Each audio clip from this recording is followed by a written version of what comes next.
I'm Brandon Vaidyanathan, and this is Beauty at Work, the podcast that seeks to expand our understanding of beauty, what it is, how it works, and why it matters for the work we do. This season of the podcast is sponsored by John Templeton Foundation and Templeton Religion Trust. Hello, everyone. This is the seventh and final episode from our International Symposium on Spiritual Yearning in a Disenchanted Age. Our speaker is Dr. Galen Watts, who is an assistant professor in the Department of Sociology and Legal Studies at the University of Waterloo. His research focuses on cultural and institutional change in liberal democracies.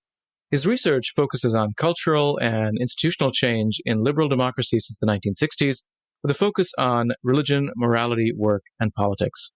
His most recent book is The Spiritual Turn, The Religion of the Heart and the Making of Romantic Liberal Modernity. Let's get started. I just want to begin with a heartfelt thanks to you, Brandon, for organizing this and, of course, for inviting me. And just to say that I'm extremely honored to be here presenting in front of an intellectual hero and fellow Canadian. Charles, your work has meant so much to me, so I'm very grateful for this opportunity. All right, so my remarks are going to focus on, broadly speaking, what I think of are some of the key barriers to cosmic connection, and they're going to be sort of sociological and philosophical, something between that too. And they come out of, as with many others, my reading of cosmic connections. And, there's a sense in which I really felt a kind of deep optimism in cosmic connections. On some level, I think, part of this is just Charles's incredible rhetorical and kind of, written style. It has this sort of deep optimism at its core, but there's something a bit more substantive about that. And we can think about it in this way, that on one hand, Charles accepts a certain version of the disenchantment thesis, right? We, in the wake of, say, the 18th century or so, we are increasingly buffered, punctual selves. We live in an immanent frame where naturalism is increasingly hegemonic. We live in institutions which are increasingly rationalized, bureaucracies, the market, and also, as Hartmut Rosa would say, accelerated. Time just seems to be moving faster and faster. All of these seem to be reasons to despair, but Charles tells us that we are, and this is probably an inapt term, we are wired for cosmic connection, right? That on some deep, philosophical, anthropological level, we are cosmic-seeking creatures. And so the optimism, you could say, is that despite the disenchantment of the modern world, cosmic connection will break through. Where there's a will, there's a way. So, sort of summarized. And I want to believe that, really. But I want to also think realistically about what the challenges are in the face of cosmic connection being actually achieved. And so I want to think about what those kind of barriers are. How great are they? Can they be overcome? What would it require for us to overcome them? Not just personally, but societally. What would we need to do? What kind of actions would we need to take? And to put it maybe somewhat provocatively, what would we need to sacrifice to achieve that? Again, not just personally, but collectively. And this will lead into my final remarks about, or not really remarks, but questions that I'd love to hear from Charles on. What is the kind of good that cosmic connection is? Is it one good among others, or is it the kind of ultimate good from which all other goods derive? And that, I think, is a very important question for us to figure out, because it will also help us to answer the other questions. What are we willing to do to realize this good? Okay, so I'm making a distinction, which is, ideal typical, between two different kinds of barriers to cosmic connection in let's say, the 21st century. And I'm thinking, of course, specifically of, in the kind of North Atlantic world. The first kind of barriers are what I'll call characterological. And here I'm thinking of, characterological in kind of David Riesman's sense, the idea that every social order sort of encourages and even normalizes a particular social character. I think it's safe to say that, the world that shaped Charles Taylor is not the world we live in today. I think that's an important fact to kind of come to grips with. So I want to start with a kind of shameful confession, which is that when I read the poetry that Taylor wonderfully includes in Cosmic Connections, I feel lost. I don't know what's going on. I am profoundly dependent on him as a reader to help me understand and have some, orient myself in space.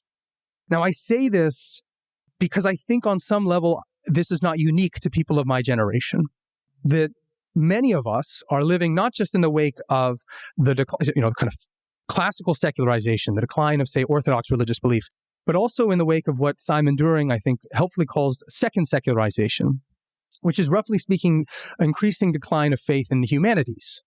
That is to say, of the canon, of the idea that art, in the broadest sense, has deep objective truths there for us.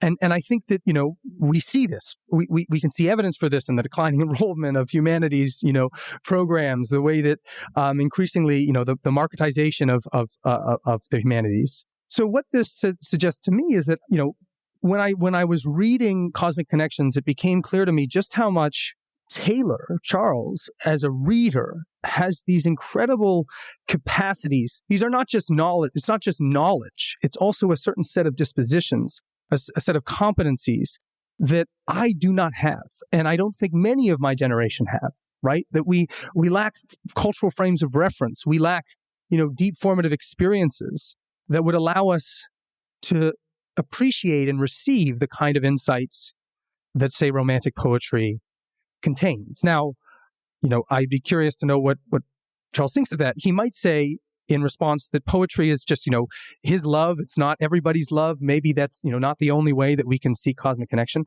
But I want to suggest that my point has much broader implications, that in the kind of scientific technological culture that I have grown up in, and certainly my kids will grow up in increasingly, right? Are they going to have the kinds of capacities, competencies, dispositions that allow them to achieve cosmic connection of the kind that Taylor speaks? So the way that I've come to think about this is that, there's a kind of crisis that I think the Romantics are concerned with. And I call this a crisis of articulation, right? That there is this attempt to try and recover this sense of cosmic connection. And so you have to devise a language, in this case, Romantic poetry, to recover that experience, right? To communicate it, to articulate it. And that's the task of the Romantic poet or artist, whatever the medium. But I would say that at the same time, there's a crisis, not just of articulation, but a crisis of reception. That is to say, it's all well and good if you have virtuoso readers like Taylor, but if nobody understands what they're saying, it's no good. There's two parties in any kind of dialogue. You have a communicator and a receiver. And I worry about on the side of reception, right? Whether we are creating a world through, we were talking about this earlier, what happens to a person who is on social media for 8 hours a day, who becomes, habituated to check their phone every 5 minutes, right? So how does this numb a person? How does this change them on a deep level? And what are the ways in which this makes them incapable of receiving the kinds of insights that, say, the Romantic poets were trying to get us to experience? So that's the characterological set of barriers, broadly speaking. The other are what I'll call, for lack of a better term, institutional barriers. And here, I'm thinking kind of along two lines. The first is the way that our institutions, as a kind of overarching system, make it very difficult, actually, to think seriously and take seriously the notion of cosmic connection. So here, a colleague of mine and myself have been working for the past year on devising a kind of sociological account of this. And we've taken the notion of the immanent frame very seriously, trying to sort of put some kind of sociological meat on the bones of that. And we've come to think that, following actually the work of Peter Berger, famously known for his concept of the sacred canopy, right? That in pre-modern society, there's a kind of sacred canopy, an overarching cosmic, you could say, order that envelops everyone in the society. And we have argued, or we're arguing, that there's a kind of secular sacred canopy. And we think that this has at least three dimensions, that there's an epistemological dimension where empiricism is the dominant mode by which one can achieve truth or knowledge. We think there's an ontological dimension where naturalism or perhaps materialism is presumed, where natural reality or the natural world exhausts reality, right? That's the presumption. And then there's actually also, and Charles's work has been incredibly influential in helping us think about this. There's a moral dimension, that the secular sacred canopy sacralizes in a kind of Durkheimian sense the values of autonomy and authenticity, what Robert Bellah would have called expressive individualism, right? And we think that this sort of trifecta, which forms what we call the secular sacred canopy, is a lot more hostile, we'll say, to genuine cosmic connection than the optimism that one sometimes reads in Charles's work, right? That in A Secular Age, Charles talks at length about the way that the immanent frame can be spun open, or it can be shut closed.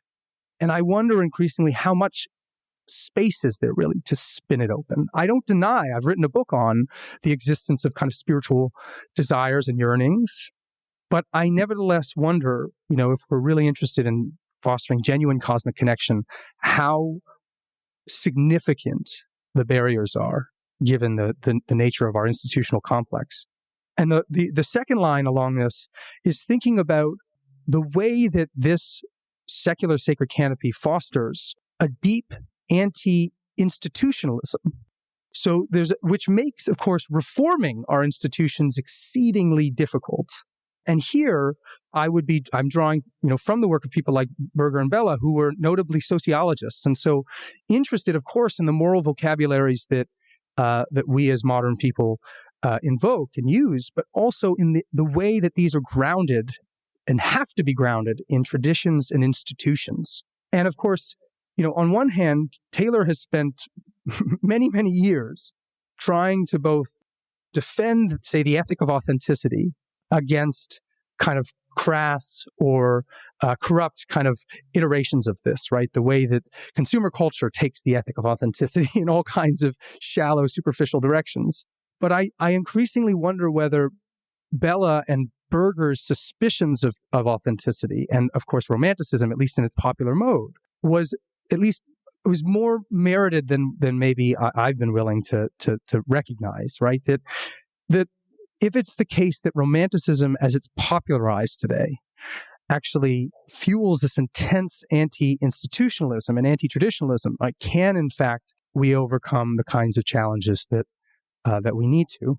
So this is going to lead me into my final remarks about the kind of good that cosmic connection is, because, and you brought this up in your earlier remarks, Charles. One of the things that struck me most, and I'm not sure if I'm understanding this right, but is that at the very same time, you talk about the ethical growth from the axial age, and particularly how ethical growth, the rising moral expectations of citizens increasingly in the West, but increasingly around the world, they really kind of rise up in the wake of the 18th century. And yet at the same time, it strikes me that is roughly when we trace the beginning of disenchantment.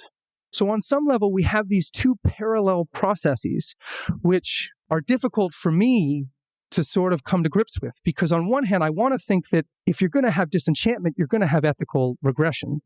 But we've seen the opposite on some level. Historically speaking, we've seen ethical progress and further disenchantment.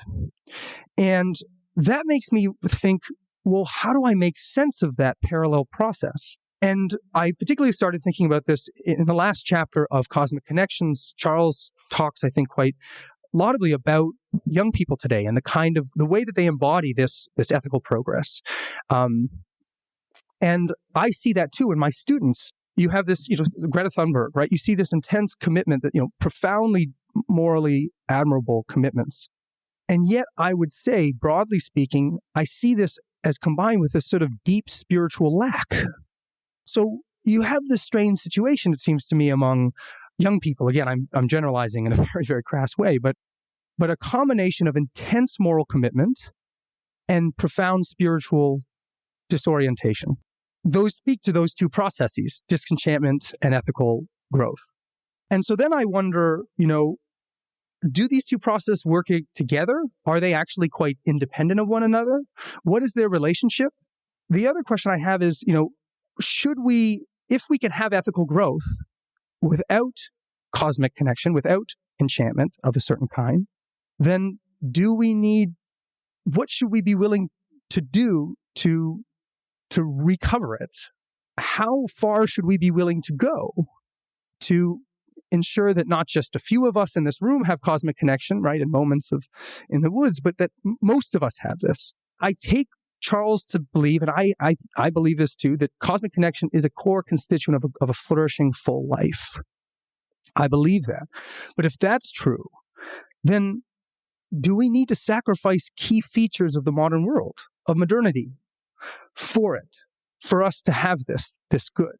What are we willing to do? I see right now, obviously Trump's election is sort of provoking this, but there have been these alternatives. You can see, say, just as an example on the left, certain forms of environmentalism, which see modernity as fundamentally the problem.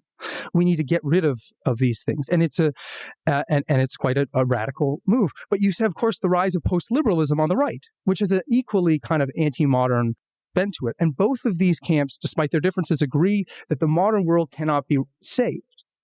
And I sense in reading Taylor, Charles, that you, on some level, think that we can reconcile these things. We can have the best of the modern world while at the same time maintaining and fostering more cosmic connection. And I want to believe that, but I don't know.